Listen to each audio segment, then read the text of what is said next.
Good afternoon and welcome to the fall 2018 semester of Records Management University. We are broadcasting live from the Fife Media Studios in historic Philadelphia, Pennsylvania. Thank you for joining us today, and we'll be getting started in just a moment. My name is Chris Petty, your Dean of Admissions and co-host of RMU, and I have a few housekeeping items for you before we begin. Because of our awesome turnout, we'll need to mute your phones and computer mics to avoid picking up any feedback or noise. If you have a question, please use the chat window located in the bottom right of the screen. I'll be monitoring the chat session and will respond directly, or if relevant to the discussion, we'll have Dean Mitch address it. Over the next few days, you'll receive an email on how to receive a copy of today's recording, as well as other instructions on all things RMU, including credits and certifications. As you know, RMU is certified by the Institute of Certified Records Managers and AIM. It is an official credit qualifying course worth 1 certification maintenance point per class towards your recertification. These credits are available only for the entire course and not individual classes. To those wishing to receive those credits, information about them will be handed out at the end of this semester. To our students viewing this on demand, the credits do count just as much as viewing it live, although we do enjoy the live chat discussions. And so, without further ado, I'm handing the wheel over to Mitch Farbstein, our loquacious and enlightened Dean of RMU. Mitch, take it away. Hold on, Chris. I got to look up loquacious. That's one of those SAT words. Yes, exactly. So, welcome everybody back for session number 4, class number 4, and the Chris and Mitch show. It's always a pleasure, and hopefully we have some good content for you today as we continue journeying to the perfect records management world. So, we've gone through paradise. I wish I was there right now. Shangri-La, heaven. And today we're going to talk about the promised land. And not sure what utopia looks like yet, but maybe in 3 weeks I'll have a pretty good idea. Okay, so we've gone through a bunch of different classes so far. This is, again, being the 4th, where we've talked about different aspects of kind of building a records management environment that's ideal. There is no perfect records management environment because every one of you lives in a different, basically, environment that is controlled by your organization, it's controlled by money, it's controlled by a lot of different things. So if I said to you, here's the perfect solution for your organization, I wouldn't know what I was talking about. So we're trying to give you, in essence, some of the best practices of using technology and how successful organizations and also failed organizations have dealt with the records management challenges. So today we're reaching the promised land. You'll notice for class number 5, it's not in 2 weeks, which normally the setup's every 2 weeks. It's in 3 weeks because the week before on that date, I'm going to be in Cape Canaveral or Cape Kennedy Space Center, taking a trip to the moon, I hope. And hopefully I'll be back for the class on December 4th. Okay, so here we go. So the promised land. I wanted to not get into any religious aspects because the promised land is really kind of a biblical thing that came out of Genesis. And for this class, though, it's really a symbolic reference to reaching the higher ground of managing content. And the promise is that there is records management world out there that's preordained and waiting for you to enter. It doesn't guarantee success, and it may just be there over the horizon. So unfortunately for the tribe of records managers, reaching the promised land has been quite elusive and ambiguous no matter what direction you have taken to get there. It always seems, in talking to records managers, it's out of your reach since the world of records management is and the regulations and technology is changing every day. So hopefully when we go through these classes, you'll understand a little bit more of technology, you'll understand a little bit more of practices, you'll understand a little bit more of what other organizations face in their endeavors to implement the perfect records management solution. So last class, we talked about heaven and the stairway to heaven. We talked about business process, which I will reiterate is an instrumental component of any records management system because that gives you notices, that gives you content that needs to be either frozen or set up for disposition without you going in there and pulling the information. It sets up this kind of push model that gives you information rather than you going and searching every time something needs to be done. The other part we talked about, the user interfaces, managing and processing record requests. When somebody asks for a record, how does that really get managed, and does that become a record unto itself? Auditing user and content activity to see who's looking at what, how often things are used, how often things are accessed, and that also gives you an understanding of, what's the value of the content you have. If you have records in there that you've never looked at, and you have a 10-year disposition, why is it 10 years? Okay, so there's an assessment that can be made, but in order to do that, you need to be able to audit the activity surrounding that particular piece of content. And then general reports that can be done, more static reports that can be distributed, and also reports that can be generated for, let's say, congressional reports and so on in the FOIA process. Okay, so promised land. So that brings us to a point where we're talking about additional records management considerations. We, on a global basis, we looked at how do you capture stuff, how do you manage stuff or records, not stuff, and how do you report on the records that you have. So in this class, we're going to talk about physical records, social media, declassification, which may or may not affect a lot of you in the audience, but you should be a little bit aware of what that is in case you ever get a job in the federal government, particularly the DoD or in the intelligence community. FOIA, Freedom of Information Act, again, it applies to some of you, but some of the aspects of the events that take place in a FOIA request are similar to things that you're going to do with e-discovery, let's say, for legal and doing redactions. And then the Privacy Act, I'll get into a kind of comparison between privacy and FOIA, and identifying and processing PII, BII, IHI, III, and we'll talk a little bit more about those as well on an individual basis. Okay, so physical records. So let's talk a little bit about that. We have found, and I know you know this, it's still a big play in organizations. It's a cumbersome process. It takes a lot of effort to manage it. There's a lot of human intervention distribution because there's obviously this idea that information is set up or collected at certain points. It could be on somebody's desk. It can be in somebody's room. It really doesn't matter. It needs to be moved over to the record center, and then at that point, distributed to different individuals as they request it, reviewed, destroyed. It's a costly process to continue with physical records, but unfortunately, most of us still have them. Okay, think about what you have at home and all your paper that you've kept for the years. You have to decide, do I scan everything? Do I get my bank statements electronically now and I don't get the physical ones? Do I get my bills and everything else? Well, organizations are the same way. And that management of that paper still has to take place to a certain extent. Okay, requires physical space, obviously. And this is one of the biggest concerns, because when you're saving pieces of paper in boxes or on your desk or anywhere else, there's a cost for managing that space. So everybody kind of said, okay, let's go electronic, and they've been trying to do that for a fairly long period of time. So some people are getting there, some are not. Box or folder level. A lot of times we talk to individuals who are saying, okay, I have these boxes. I may have 100 folders in the box. I may have 1,000 folders in the box. Depends on how big the box is. And everything I do is at a box level, meaning that if I have a folder in a box, and let's say Chris requests that folder, guess what I got to send to Chris? I got to send him the box, okay, because that's how my inventory is set up. Obviously, if you're more granular, you could pull it out of the box, okay, but then you have 1,000 different, let's say, barcoded folders in that box that you have to keep track of in your inventory. So it's one of the balancing acts that organizations go through to determine, do I really just want to keep things at a box level? Do I want to keep them at a folder level?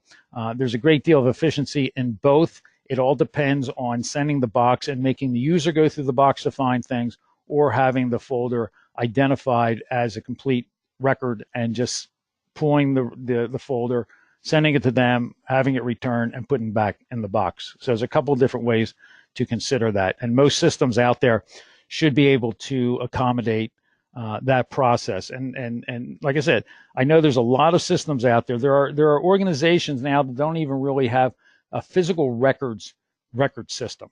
They're still doing on spreadsheets and so on. And so it becomes a very manual process. External management, basically that looks at, are you storing your records internally? Okay, do you have warehouse space to do that? Or are you sending them out to an Iron Mountain or a couple of the other organizations that are out there? That's their business. They manage those records. But a lot of times, and in most cases, you need to control what those records are and where, not necessarily where they are. You know they're in, let's say, the Iron Mountain warehouse, but if there is time for disposition, you have the schedules. They typically don't have the schedules. They are not managing your schedules.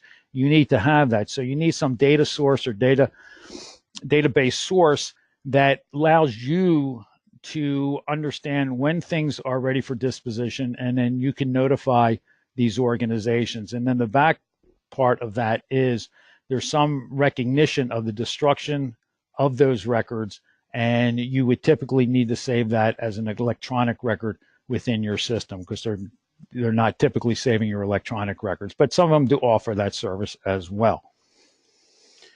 Electronic conversion as an alternative. We talk about this all the time with organizations who need to manage physical records, and they think, well, I'm just going to have all of these records scanned into an electronic system.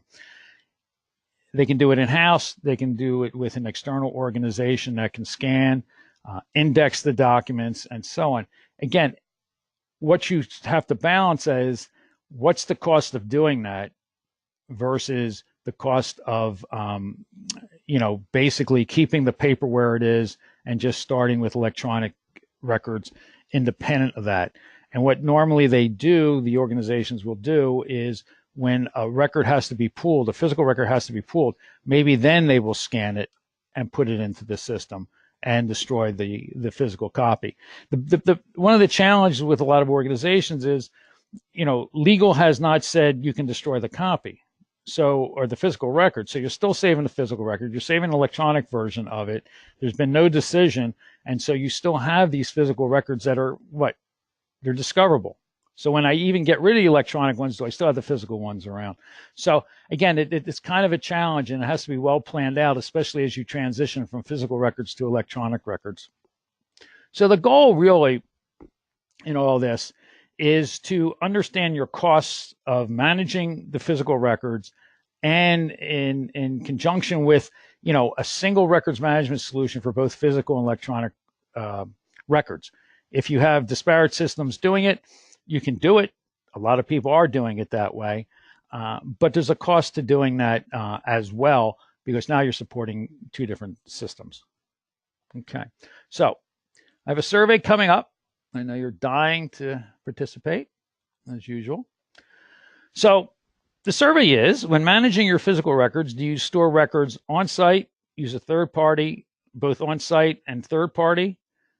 We have reached the promised land and have no physical records? Or I wish I had a match. I'm burning them out. So you have a couple interesting choices. The top three are probably most appropriate. And so we'll give you, about 30 more seconds to answer these. Not a lot of matches. I'm seeing here in the responses.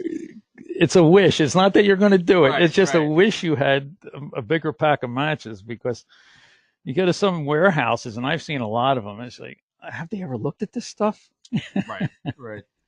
And Dean, Mitch, so in the previous slide, you had a picture with a bunch of papers as physical records. I imagine for some organizations, physical records may be broader than that, depending on your line of business. Oh, absolutely. I mean, we've talked to counties and stuff where they have artifacts, and I'm labeling an artifact. They can have evidence. They can have guns. You know, the evidence stuff is a little bit different because typically it's not stored in the regular records management section. It's usually maintained by the the police department or the justice department within an organization. So there's kind of a divide there. But and they store a lot of the other evidence as well. But anything can be a physical record. Okay, and some stuff doesn't fit in a box.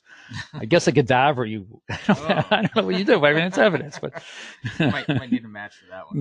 No. Chris, what do we got? All right, so I'm gonna go ahead and close the polls. So we had about 29% say on site. They manage the physical records on site. 10% say they use a third party. The majority, 57%, said both on site and the third party. Okay. 2% say they've reached the promised land. And, congratulations. And have no physical records. Congratulations. And then 2% said they wish they had a match. So I'm assuming that when they say they wish they had a match, there's like this whole thing is discombobulated in terms of how I imagine so. how it's working. So if you look at on site, what we see is when people keep stuff on site, they have reasonable cost of storage space. Okay, like if you're in downtown New York City or San Francisco.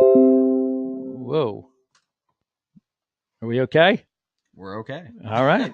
It's like the bonus word or something. I said New York City or San Francisco. I don't hear it now. Where space is extremely, extremely expensive, you usually go off-site. Maybe you put it somewhere in Jersey, if you're in New York. But yeah, it's a big consideration. Okay. To our next step in our trip to the promised land, social media. I love this one. This is always the fun one because it hits home with everybody. They're all using social media personally, but a lot of organizations are getting involved in social media and capturing content and then deciding what is and isn't a record in that. So we get to defining what to capture. Do you capture tweets? Do you capture Facebook? Do you capture, you obviously email. That's not what I would call social media anyway. Chat sessions. There's a lot of them out there that potentially constitutes a record. So in your organization, are you considering saving social media? We're seeing a lot in the federal agencies now where they absolutely are saving social media. Things like, let's say you have YouTube videos that are out there either for training purposes or what would be training or product information, let's say for pharmaceutical, and they're publishing on YouTube and other areas, whether it's in a private or a public environment. That information is a record for the organization. And what we're seeing to date is most large organizations are talking about it. Very, very few of them have implemented it.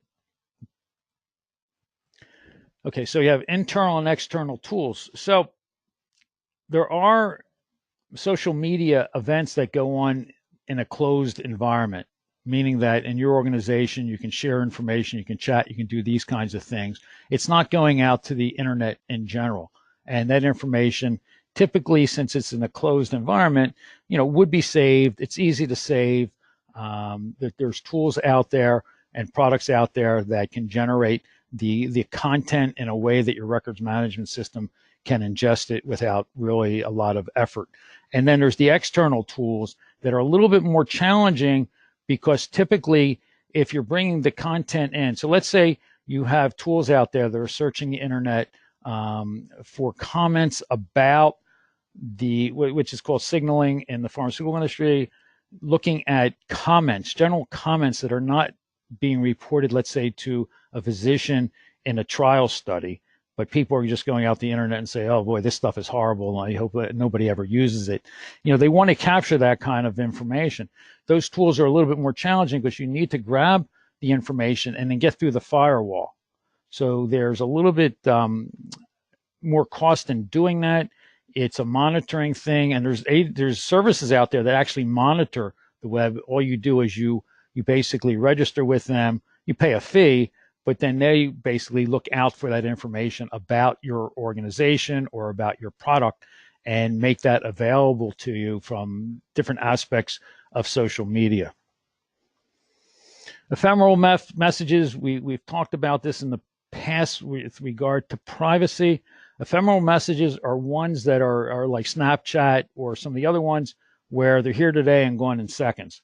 So if I send a nasty message to Chris and I say, once Chris reads this message, I don't want any evidence that I sent him this nasty message, it disappears. Okay. And a lot of young people are very familiar with that. It's something that I don't use because I didn't grow up with it, but you're going to see more and more of that message mentality that goes away because people don't want tracking. It's really a bad type of technology if you think of sexual harassment in organizations. So there's a decision that needs to be made that do you keep these or do you not? And to grab them, basically you have to grab them at the origin, because once it goes to the individual and it's looked at and it automatically disappears, you don't have it anymore. So that's the whole idea behind ephemeral messages. Thread deconstruction. Think of a chat between two people or three people or a group of people that are participating in a thread, in a chat, and it has to do something to do with work. Now, when does that chat session get captured as a record? Does it get captured every part of the thread, every 3 words, every word? Or do you wait till the thread's completed? And how do you know when the thread's completed? Because you have 20 people participating in a group chat, and who says, okay, it's final, and now it's a record? It's just another consideration with regard to social media and making social media a record in your organization. Determining the effect on privacy. So again, we'll go back to the chat because that's what most people are pretty much familiar with. Or it could be Facebook as well, because that's kind of a chat thing too, where privacy is affected. And privacy is, I sent you my phone number. Here's my social security number because my son has to get into my Netflix account. He needs the last 4 digits or whatever. So there's a lot of personal information and private information that's being sent through social media. And when you capture that, let's say you capture it, you have the tools to capture it, then what do you do to cleanse that information? What tools do you have that goes into each of these threads or this kind of content, and it has the ability to find the privacy information and then quarantine it or do something with it? So again, it's another aspect and another challenge with social media that we didn't have 20 years ago or even really 15 years ago. And we as records managers need to be aware of this, because you're going to be asked about it in your organization. They're going to say, what do you do with social media? And IT say, well, we got a technology that'll just do it. Well, there's nothing just does it, because there's other aspects, and that's what I'm trying to clarify here, that you need to consider when you're starting to capture social media as records. So the goal here is establishing an approach with limited best practices. You can't, the challenges with the growth of social media, you have to first go back to what A is, defining what to capture, okay, and figure out what are the avenues of records that are important to your organization? Where is the value?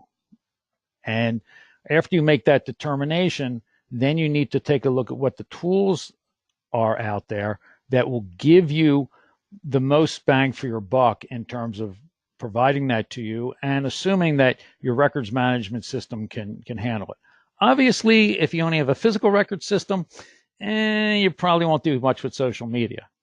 Okay, it's not until you get to an electronic records management system that you can really address the aspects of social media.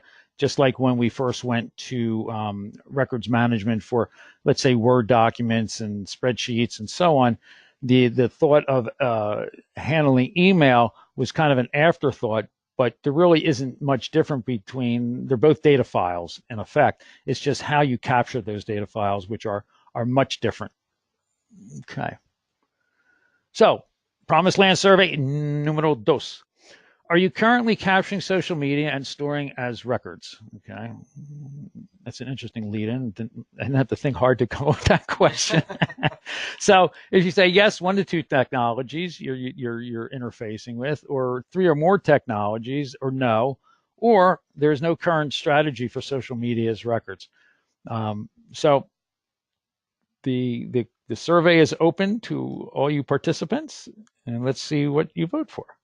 Yeah, and just to kind of think of a couple of examples recently of social media and how they might be captured as records. You think about Elon Musk. I know he sent out a tweet talking about the stock price of Tesla. Right. And there was real world consequences because of that. Yep. And then you have what's happening with the California wildfires right now. A lot of first responders are using social media, using Twitter to communicate with people, telling them where to go, where the fires are. Right. And then of course you have our executive branch as well, which uses Twitter for a kind of pseudo policy standpoint. So it's happening. It's all over the place. It really is. Yep. It really is. Yep. And again, it's defining what is a record of importance to your organization. You're not going to get everything. It's just impossible. And it's also defining the tools within the organization that people are allowed to use to do chatting, let's say.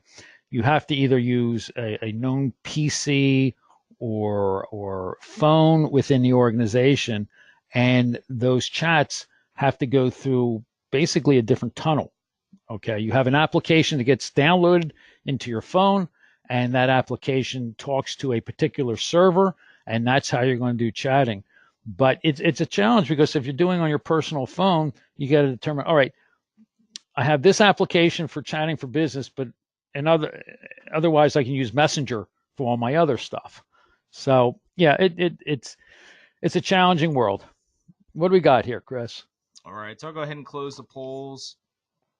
And all right, so we have about 18% say yes, they're using 1 to 2 technologies. 6% say yes, 3 or more technologies. Okay. Good. The majority, 41%, say no, and then 35% say there is no current strategy for social media as records. Interesting. So we got about 15% of people are actually capturing some social media. Looking into the future of records management, I wonder. Okay, so if we look 3 years back, it'd probably be 0 that people are doing anything with records and social media. I'm assuming that probably 5 years from now, I would predict, I'll put on my prediction hat, that probably won't get more than 35% at that point. I still think it's going to take a long time, because people don't really understand what to do with it. So you in 5 more years, let's see, that'll be another 100 and some classes.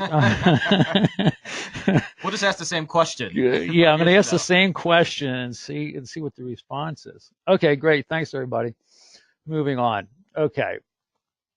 Declassification. As I mentioned when we first started today, there's probably a large percentage of you who don't really deal with any kind of declassification of information. Declassification really goes toward saving information in the Department of Defense and the intelligence community, and also a little bit in some of the civilian agencies of information that has been classified. I have to distinguish between categories and classifications.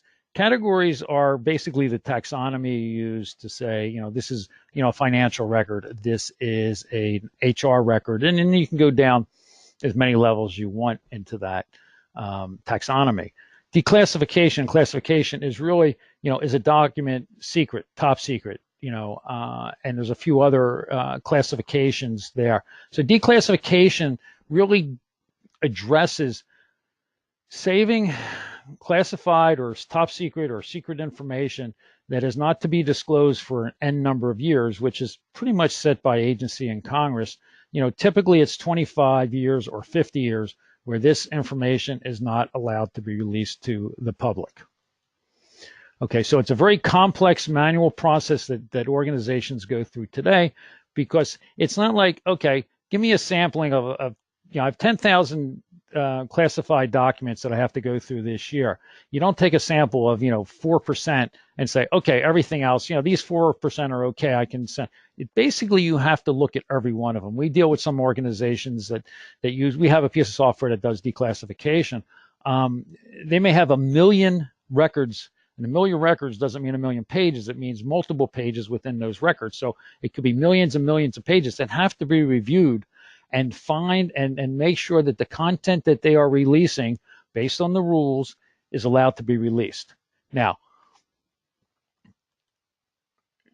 and a lot of times the additional challenges is cross-agency effort. So if I'm looking at a document in let's say the FBI, all right, and I'm declassifying it, I may have some relationship with the CIA, and they have to look at it, or another organ, or the NSA, or whatever. And so there's cross-agency effort as well. So declassification is not a singular event in a lot of cases. It's requiring the participation of other agencies and other people to review this kind of content. So the federal government, okay, is very keen on making sure that declassification is controlled to the utmost level. All right. The next slide. Where's my cursor? Okay. And a lot of times it does require subject matter experts who know what these documents are about. So one guy or one gal may understand rocketry and how rockets were built, and there was classified information about that. Another person may know how tanks are built. Another one may know anti-aircraft has been built, or how they handle messaging systems. And so all that may have started out as top secret information, classified for 25 years, but then somebody has to review it and understand, is this at risk when we publish this to the public? Another aspects of this is recategorization. So sometimes because rules change, the category of them or the classification of them may have to be changed and say, okay, this has been reclassified to, we have to store this for 75 years. And so you have to go and you have to manage that as well. And auto declassification is really the key to productivity. And what I mean by that is you want the system, you want the computer, you want the artificial intelligence to go through the documents and find certain words that would be suspect or at risk if it was released. And so there's tools and techniques that can do that. So if I can have the system read 1,000 pages and point to me the 10 pages or 100 pages where certain words are found, I can get through that a lot quicker than reading through every one of the words in it. And if you see from this little picture over on the right hand side, this graphic, $10 billion to keep it secret, $50 million to declassify. Well, the goal is to declassify as much as you can, as quickly as you can, under the rules that allow you to do that. And so there's typically in battles that go on between Congress and the different agencies, the intelligence agencies in particular, DOD, secondarily, because the agencies don't want to release this information. They know the value of it, but Congress is saying, well, how much is it costing you to keep this stuff? It's too expensive. Let's just open it up. We're not at risk, but they don't even know what they're talking about because most of the government, people in Congress aren't really attuned to secret and top secret information, even though they have access to it. That's editorializing right now. Changing rules changes the declassification process. So something that could be denoted as, a 50-year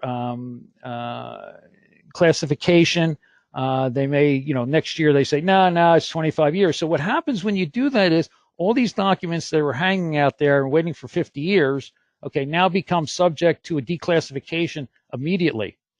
And so it creates a tremendous burden on the organization's resources to start going through these documents because they still have to go through the process. So the goal is tight integration of record solution and declassification, because what you don't want to do is take these thousands and hundreds of thousands and millions of records and move them out of your records management system, make a copy, and put them in a declassification system, and then find out, you delete most of them, but some of them you have to save for another 25 years. You have to put them back. It gets very complex. Okay, moving on.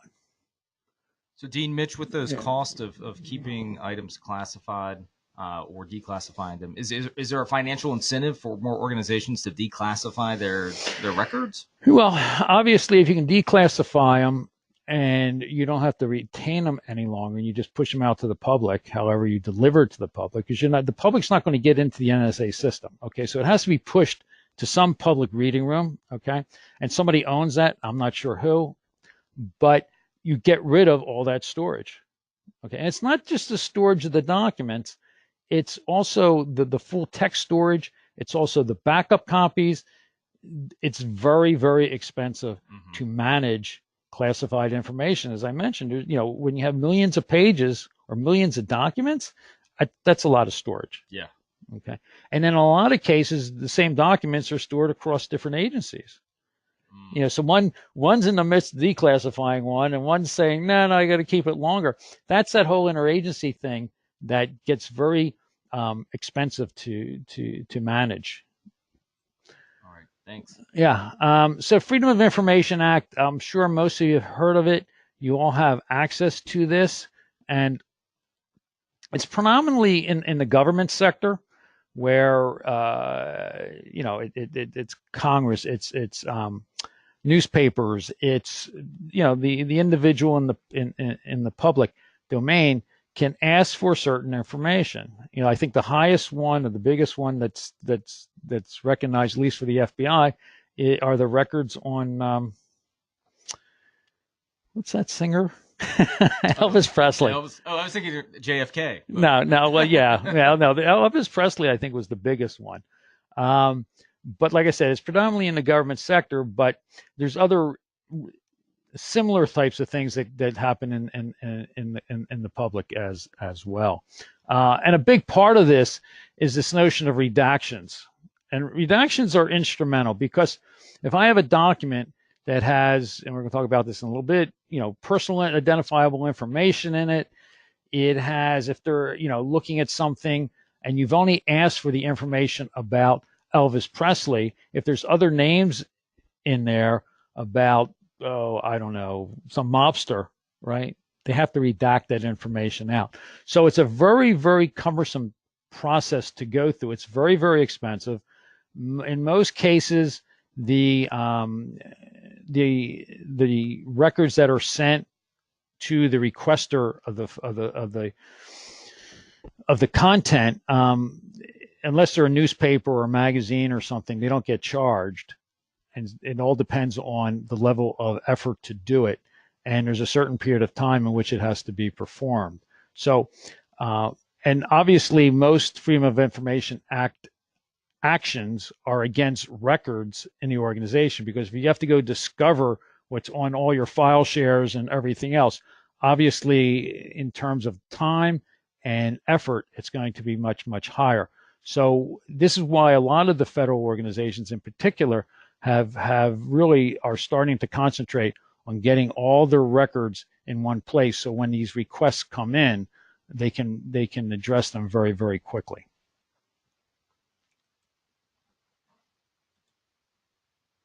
Let's see here.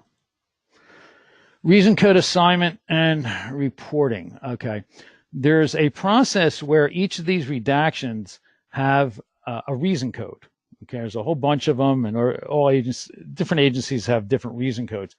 And these reason codes, why did you cover this information, and why did you release it without showing this information? And there's reports that go to Congress that says, well, we're redacting more than we should.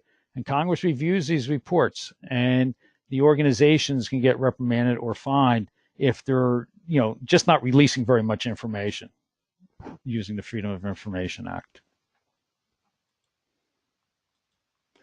Cross-agency requirements, same type of thing. I have to do a Freedom of Information Act process, and this document is in effect shared by different agencies, similar to what we talked about with declassification. E-discovery in the commercial world. So this is akin to, a lawsuit, let's say, and this is why this whole, it's called Freedom of Information Act, basically, like I said, on a government level, but it's real e-discovery to find this information that applies to the commercial world, where it's a law, it's a legal case, and there's information about things that are private information, or I can't remember the word, where privileged information that shouldn't be released, because again, it mentions people or things outside of what's been really requested.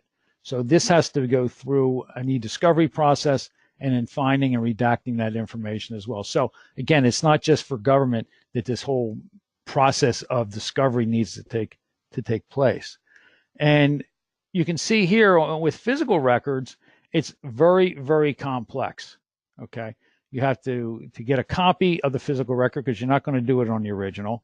You're going to mark it up, you're going to indicate things, you're going to locate it, and then you get the magic marker, and then you go through it, and then that becomes another record, and et cetera, et cetera, et cetera. So the Freedom of Information Act has placed a lot of burden on organizations.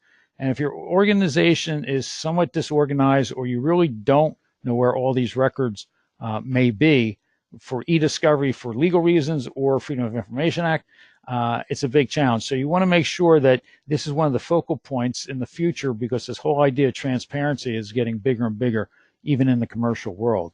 Where you have the SEC coming after you, and where's all your records? And we see this, it's a Tesla thing again. Okay.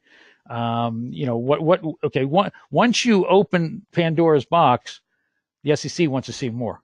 Okay. They want to see what you've really done. Okay. So the goal is automatic search and labeling. Let the electronics go through there, find the information that you need, at least, point to the areas that somebody needs to review, and then expedite the whole process, because they're not reading word for word every basic word in the document. Okay, Promised Land Survey numeral 3. Is your records department part of the FOIA custodial chain? And I'm gonna expand that a little bit, and I'm gonna say the e-discovery custodial chain too. If you have to find content and provide that to external to the system, are you part of that whole process? And I imagine this would sort of translate for states. A lot of them have a similar type of process, like a Public Information Act or public request process. Right. Right to know. Right. All that transparency. Right. But it's interesting, because when we were dealing with some counties down in Florida, right? Yeah. And everything in terms of communicating and presentations, and like a vendor presentation, which we've done down there, everything is recorded. The voice, if they do video, particularly voice, all those are records, and all those are open to the public. It's in Florida, I guess it's the Sunshine Law, that allows people to request anything that went on, even behind closed doors. And it's kind of fascinating, but these are the things that continue to contribute to the process of managing records and the cost of managing records and so on. So this is the whole idea that I think we're trying to get across. With greater transparency across the board, the ability to have your content managed and controlled and readily available, you have to do it now. You can't avoid it. You can't say, well, we really don't have to do it, because either, it's a governmental requirement, and in particular, it's a legal requirement that you have to produce this. If you don't produce some of this content, particularly in lawsuits, you can get fined, you can lose the case and everything else. So I think this whole awareness of the importance of records management is growing all the time. But the challenge is, so is the amount of content that you have to save is growing all the time. Right. So it's like, it's a double-edged sword here. You have to do it, and you have more that you have to do it with. Yeah, there's a cost to transparency. Yeah. Absolutely. Fun fact about Elvis, I did learn that he will be receiving the Presidential Medal of Freedom. Oh, really? Yes. Yes. When's that? I'm not sure, but when he comes back to life? He is still the king. He's still the king. All right. I kind of believe it. Yeah. All right, Chris, what's our survey point to? All right. So about 27% say the content's fully managed by their department. Okay, good. 31% say content is partially managed by their department. The majority, 33%, say their organization does not service FOIA requests, and then 9% say they do redactions, but not with regard to FOIA requests. Okay. That's a good mix. Yeah. That's a good mix. It just points to, people are servicing some kind of request for information that's coming out of hopefully the record system, and that you don't have to go and discover from all your file shares and your SharePoints and everything else when you have to retrieve content that's requested. Okay, moving on. Privacy Act.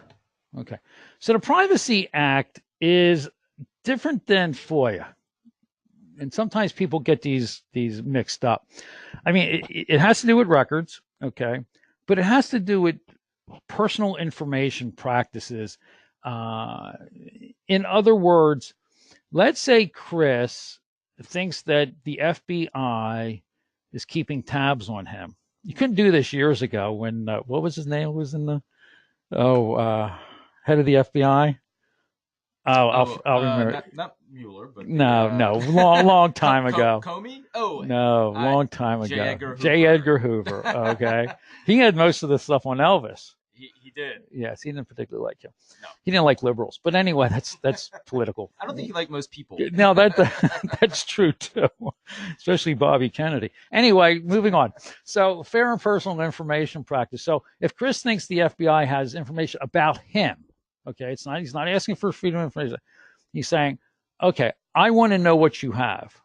And the FBI is obligated to tell him that or show him, the records that they have on him. So this is what they call Privacy Act. So individual protection and right to see. Okay, collecting personal information, creating databases containing personal identifiers, maintaining database containing personal identifiers, and disseminating information containing personal data. So the agencies, and this Privacy Act is predominantly government oriented. And you can imagine which agencies this plays the biggest role in. It protects the individual, okay, and their own information to make sure that their data that's being collected. You know what this goes toward? This kind of goes towards this whole thing with Facebook and some of these other social media groups, that who owns the information, okay? And when you ask for that information, are they obligated to give it to you? Your shopping habits and so on. So that's what the Privacy Act is trying to protect the individual. And I think there's going to be a real court battle at some point with people when they request the information and they're not being given, or you say, I want my information, I want my private information out of there, because that's a very big cost to these companies to start cleansing that data. But we're going to see. Again, federal, civilian, and intelligence agencies. Civilian agencies could be things like the Census Bureau, which has other protections about your information. It could be Health and Human Services has information. So the Privacy Act becomes very, very important to those agencies.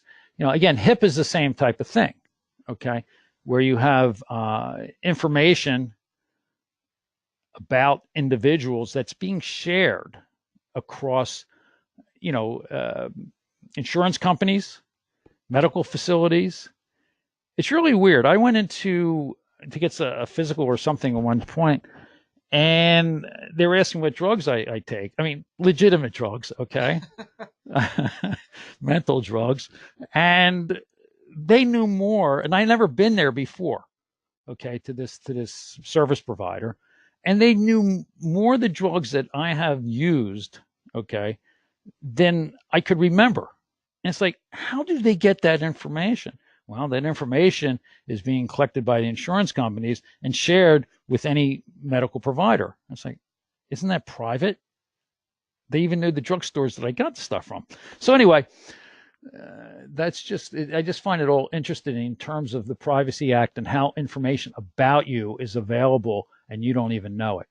Okay, so you can file requests for information about yourself. Again, you know, DHS does a lot of this stuff. You can go online to the Department of Homeland Security and get that information, or, you know, Health and Human Services. You can ask them if you have any information, and they're obligated to let you know. But obviously, they can't know what they don't. Nobody's sitting there and saying, "I know Chris. I know what information." It's, you know, it has to be discovered out of the records. Okay, so there's things called a SORNs, and basically a SORN is a system of records, you know, kind of a group of records under the control of any agency from which information is retrieved by the name of the individual or by some identifying number, like Social Security number or symbol or some other assigned identifier to that individual. The notice is generally referred to as a system records notice. And if one agency is participating in the global government privacy controls, then it's much easier than an agency that is more obscure, that won't abide by these kind of rules. So the government has some very, very sophisticated rules of notices of records, and you don't need to know more than that. But it is part of the whole Privacy Act. And the goal is make records content word searchable for proper response, meaning that if you're saving records, you really need to have the full text of those records to easily find, you know, where I'm talking about Chris, or Chris's Social Security number, or Chris's eye color, whatever it may be. They are all part of the Privacy Act. Okay, and number 6, identifying and processing PII and BII and IHI, and there's a whole bunch of them. And basically, they have to do with protecting personally identifiable information. So if you look at things like, and this is, it's not the Privacy Act, okay? The Privacy Act is a request for information about the individual, where this is identifying records that come into the system that contain personally identifiable information, business identifiable information, individual health information. There's another one on the graphic, you know, the sensitive personal information. There's all kinds of IIIs that are out there that are trying to identify and protect the information that's being stored in a system, electronic system. Again, doing this on physical records, it's almost impossible, okay? Because you'd have to look through everything and read everything. It just doesn't happen on physical records unless they're identified when they come in. Obviously, if I have, you know, if you go to your physician's office and have all these folders and they have your dossier, basically, that stuff is easier identified, because if it's in a folder, it's probably a lot of personal information. So you have to lock that down. Okay, it permeates records. It's all over the place. I know when we talk to the Census Bureau, there may be 25 different items that need to be identified. And guess what? How do you identify all those and isolate them and quarantine them? There's a notion of cleaning up before versus cleaning up after. So let's say you have file shares, or you have SharePoint, and you have records in those systems, and those records should be in your records management system. So there are tools out there that will clean it up before it's moved into your record system. And there's tools that, when it comes into the system, can be cleaned up. So obviously, if emails are being journaled, and we've talked about this before, are just going from your Exchange server directly into the records management system, they probably have PII information, or BII, or whichever ones they are. And that information is basically cleaned up after it's in your records management system. And what does it mean, clean it up? It has to find that information. And once it finds that information, you quarantine it, or you put permissions on that information, or you redact it and blot it out so somebody who does have access to it can't see the information. So the idea is you have a choice for cleaning up before, cleaning up after. Our recommended choice, I'll tell you very shortly. Filtering through template and regex. A template is a Social Security number has a template to it. It says it's 3, 7, it's 10. It's 10 characters in a string, or 10 numbers. It's always a number in a string, maybe a dash in between. And so you have a kind of template that can quickly look at the document, not the individual, but the artificial intelligence of the system can look at the document and say, Social Security number, mark this, label it, and let's go to the next group of words. Regex is similar, but Regex is more flexible. It goes in and looks for strings and words and specific things. So it's what's called regular expression processing, and it's pretty prevalent in the computing world. People understand it. You just define what kinds of things you're looking for and the structure of the things that you're looking for, and that will at least identify the documents, and even to the point of the pages and the words in the sentence that have this information in it. The challenge is that when I'm going to throw another one up here. I'll go to email challenges first. Challenge with email is the volumes are so great, and you also have attachments in the email that may have this. And so obviously a human being cannot go through every email and every attachment and find this information. So you really need automated processes to identify that information once it's in your records management system, and make a decision as to what you want to do with it. But it's very prevalent within all organizations now that this information is found and quarantined. Thresholding and notification, basically you have workflow that basically controls this. So when information comes in, you say, okay, I need to notify somebody that certain words are being found in these documents or certain PII, and it needs to be reviewed. All right. So that's the place where what we talked about last time, the business process management part of this is so instrumental, because the notifications, once the information is found, will be distributed through the workflow process. But it's all part of identifying PII and BII. So the goal is, so to get back to this, it's really clean it up before you migrate it. Okay, take it out of the file shares. I mean, you can't do it with your mail servers, but you can do it with file shares, SharePoint, other legacy applications. There are tools out there that can do that, because that then saves your records management system from, having the resources to go through every document that's coming. It's working enough as it is trying to get the stuff out of your email, but if you can get it in place, meaning that in your SharePoint environment, your file share environment, and get it cleaned up and then make it available to the records management system, it's just a much, much better process. Okay, last survey of the day. In your organization, where is PII, BII, IHI, SPI identified? And that goes back to what I just said. Do you do it external source and quarantine it before migrating to the record system? Identified in the record system, it should be it should be post migration. You didn't catch that one, Chris. Come on. I needed some regex or something. Yeah, I know. Because see, the spell checker won't get that, because port is a legitimate word. Both internal and external. Don't give a hoot and ignore an other.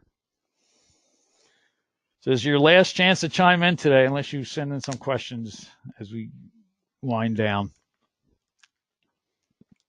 Talking about PII information, one of the things, and similar to you, Mitch, I notice, I'm looking for a car, or looking for a product online, and then I'm getting all these commercials and ads for that. And I know that the European Union, they're definitely trying to do more in terms of protecting people's privacy and their private information, especially with the General Data Protection Regulation, or GDPR. Right. Do you think that some of that might transfer over to here in the United States at some point, or at least impact organizations that are doing business internationally? Well, I think in the United States right now, I think that's going to be a congressional decision, okay, about privacy and how liberal both the court is and Congress is about that. I think we are more conservative than the European Union, okay, I think it's going to take a while till we adopt some of those things because, we're still driven by capitalism in this country. And if you look at what you just said about identifying, who should see what ads, that's an economic decision, okay? Because obviously people pay to have their ads pushed to you, and if it's done, without people's interference, I just think it's an economic decision that's just going to take a little bit more time or a change in Congress at this point. So not yet, huh? It ain't going to happen that quickly. Okay. And if I'm wrong, too bad. Yeah. I've been wrong about a lot of things, so this wouldn't be the first time. So what do we have on the vote? All right, I'm going to go ahead and close the poll here. All right, so it looks about 9% say an external source and quarantined before migrating to the record system. 16% say identified in the record system. Port or port, yeah. Post migration. 35%, the majority, say both internal and external. 10% say they don't give a hoot and they ignore it, and then about 30% say other. Okay. I think the interesting thing that this points to is organizations are doing something about this. They understand the importance. So if you're sitting in an organization right now and they don't give a hoot and it's being ignored, I think eventually it's going to surface, okay? Because you see what the trend is. Again, if we had this survey 5-10 years ago, I think it would lean in a completely different direction. And with the things that are going on internationally, it's going to be pushed more and more. Eventually, the United States, a lot of the organizations recognize it, and I think eventually it's going to be as stringent as Europe.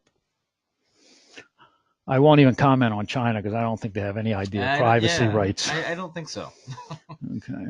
I don't think we have any RMU people in from China. I better not say. if you are, please let me know. Yeah, absolutely. Okay, so my pet peeve as we wind down, we're a little bit past the hour. I'm going to go through this real fast. So Cobble technology. What I mean by this is it comes in two flavors. There's add-ons on your records management system that a vendor, attaches basically to the records management system or external technology. And the idea here is that when you mix technology, so let's say I have my records management system, but I also need FOIA, I also need e-discovery, I also need DClass, I also need case management, I also need, and these are all disparate systems, okay? And you're moving and sharing documents between these systems, it becomes very, very difficult and very, very challenging. And challenging in a lot of different ways. It forces the creation of additional record content. It reduces security and control because you have records in this system with permissions and everything else. When I move it to another system, I can't carry those permissions to somebody else's systems. I can't make the controls that were used to categorize and control the content when it came into my system. I'm pushing out to another system, may not have those controls. Increases cost of storage because I'm duplicating data now, moving it to another system or another two systems to do the other processes. And finally, it adds complexity to the disposition effort. So if it's time to dispose of records in your records system, and you've also moved this into your FOIA system and your e-discovery system, there's obviously copies there that you have no longer any control over. So again, Cobble technology was the way of the past. I think in the future, most organizations are looking at this holistic approach to it. So the technologies are one in of itself that you can just manage everything within that realm. All right, I'm tired of ranting. Okay, any questions? You can ship off to Chris while we keep going on. So here's some of the upcoming events. There's, when I say participating webinar, I'm participating in a webinar that's given by Active Navigation. It's on December 11th. There's going to be some top-notch panelists on it, and we're going to talk about the future of records management. I think it's going to be interesting. It's a web session. Bonus class, still debating this when we can squeeze it in. We're thinking December 18th, but it's going to be a little bit different. I'm going to put some topics up on. The idea is that you chat away and let us know your questions. We're going to answer your questions. We're going to just make it, a little different approach, a little bit lighter than me preaching to everybody. The Electronic Document Records Management Show is in March in DC, and then we're getting closer to the finaling our DC Live. A number of you have attended in the past in Washington DC, and that's kind of a showcase for products, for just knowledge about records management and other supporting technologies like case and task management. Dean Mitch, while we love to plan here, I'm assuming those first two are 2018. Oh, did I screw that up? All right. Okay, Chris, thank you for mentioning that. Well, it was actually our astute oh, yeah, somebody else? Participants here online that just wanted to make sure it was 2018, not 2019. Yeah, it's 2018. What year are we in now? You're trying to get into 2019, aren't you? I need to get to Thanksgiving. I'm telling you right now. Okay, well, thank you for pointing it out. Okay. Yeah, the answer to that question was yes, it should be 2018. All right, any other questions do we have today? Jump on. So there's actually no questions. No at this question. time. All right. Yeah. Give me a break. All right.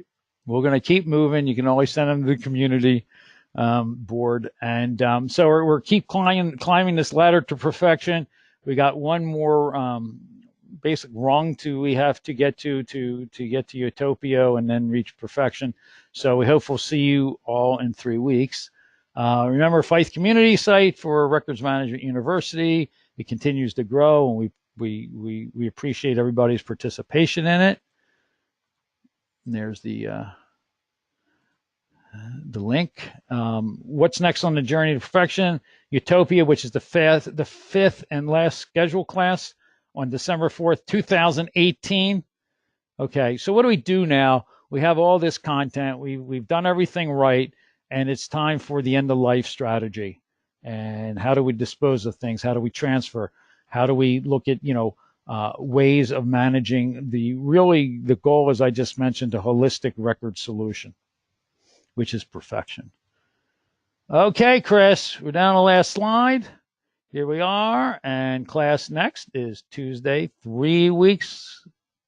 We always put Eastern and Pacific time. Why don't we do Mountain and Central? Do you think I don't think anybody messes that up. I may just mess up the year. Okay, so we're coming up to our Thanksgiving break. And remember, eat more chicken. That's what the turkeys are saying. Anyway, that's the end of our class today. All right. Well, thank you, everybody. I hope everybody has a great Thanksgiving. Thank you. Gobble, gobble.